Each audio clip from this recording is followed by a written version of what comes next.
Hey guys, so this is a long-term review on the Davinci IQ. Now, I am a pretty big fan of this vaporizer. I've had the Davinci accent or however it is before, and that was a great vaporizer. This is light years better though. So this is what you get in the box. Just open it up. It'll be just like this. So I've actually had this for like just shy of 2 years. I think maybe like a month under 2 years or something like that.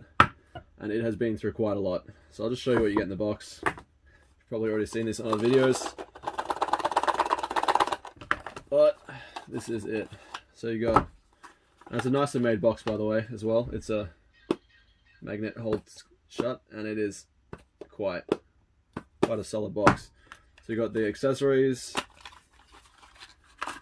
which are sticker, some alcohol wipes.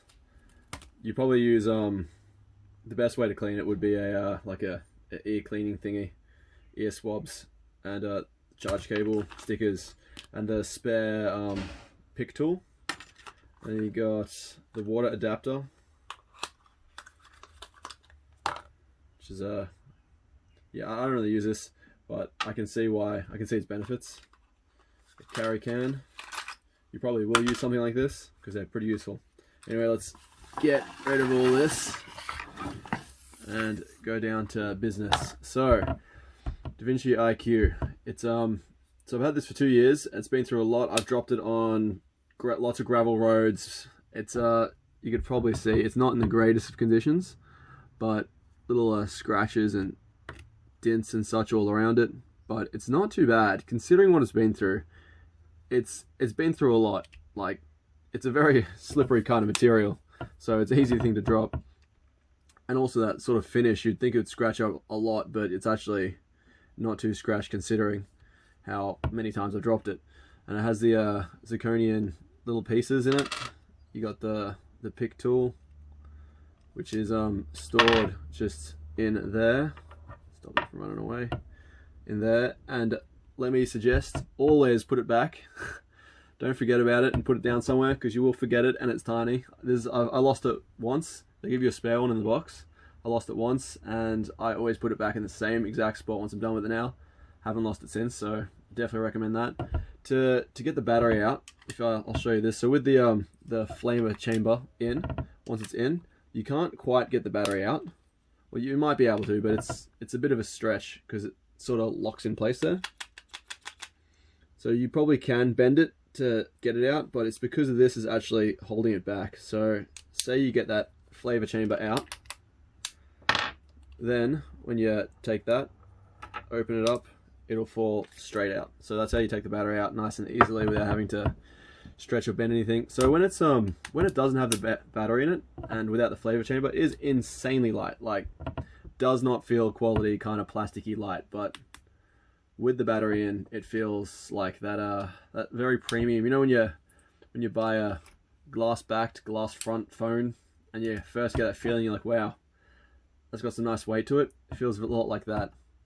Another thing to note, with the flavor chambers, if you actually do fill it up with, they say put a spare mix in kind of thing, just for a just in case, sort of what it's for, because everything always passes through. So say you do use like really anything, but let's say cannabis for example, the THC and stuff will get stuck on anything in there because that's obviously the chamber through.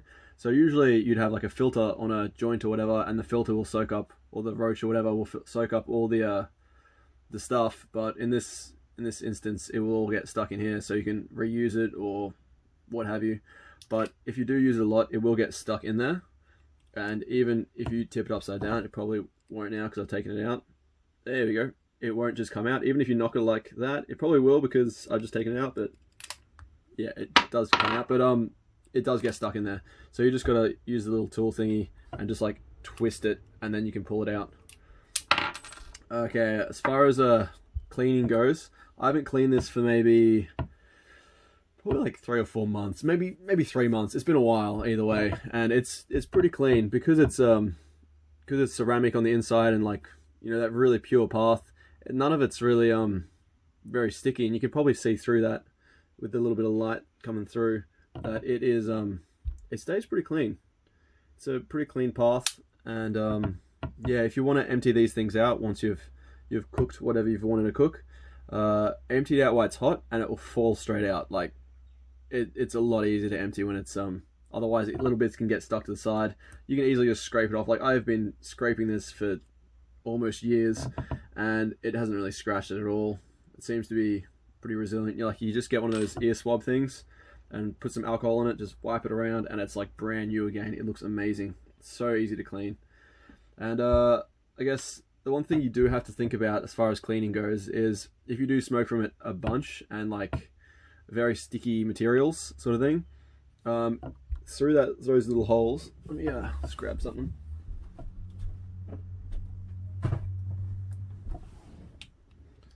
Hopefully this isn't going to backfire. Through those little holes in there, you can probably see through pretty well now, hopefully. It will actually block up.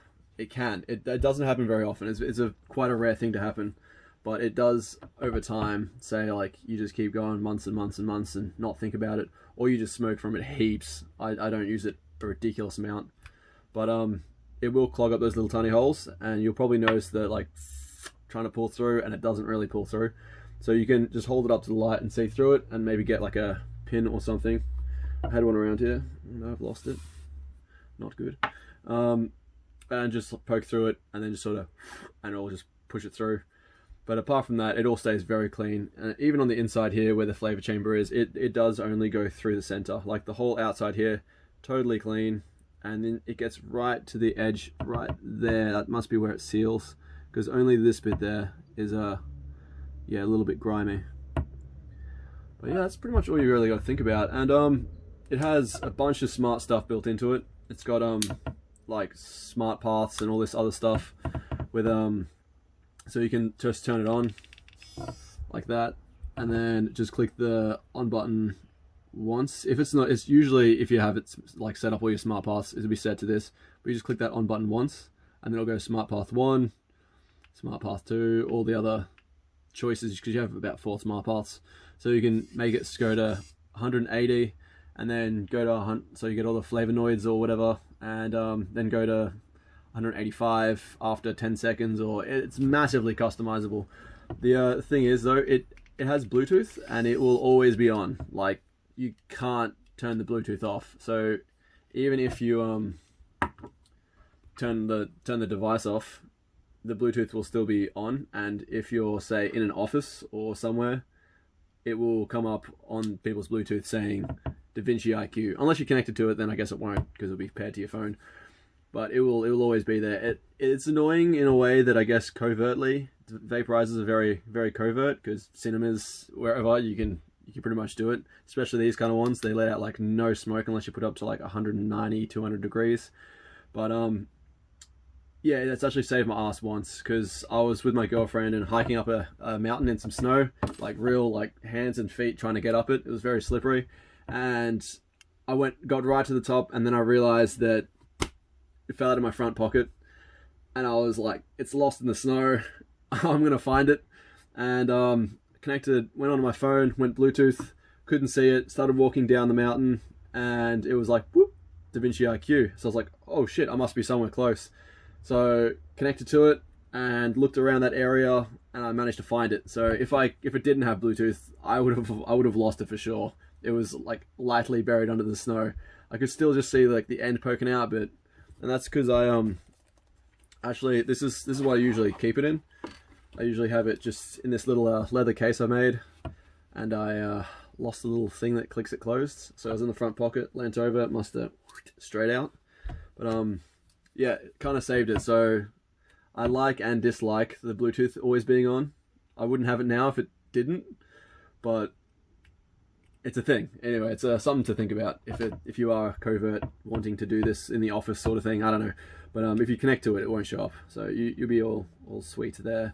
And with the charging, it's a micro USB. Would have been nice to see a Type C, but I don't really use that anyway, because let's be honest, if you're going to use it and it's out of batteries, you're probably not going to be thinking about charging it. You'll probably just take that out and straight out switch the battery and put another one in, because that is a lot faster, and you're just done just like that.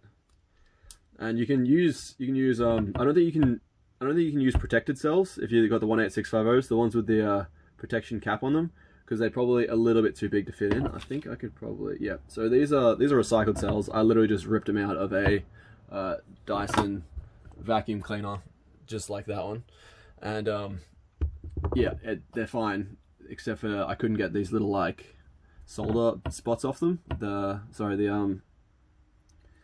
The spot welding spots. So there's spots on the front and the bottom which give it that extra tiny bit of height. And you can probably already see when I push this in, if I try and close it, it struggles a little bit. So you sort of got to like push it down and then forwards. So even that, it's a little tricky. So there we go, you get it closed. It does definitely close with these cells, but protected cells, I don't think it would fit because they've got that extra little nib on top. But all these kind of things, they work pretty well. But yeah, you can just change the cells. That's another thing that's fantastic about this vaporizer, because you can just take out a cell. Like a lot of vaporizers would have the inbuilt batteries.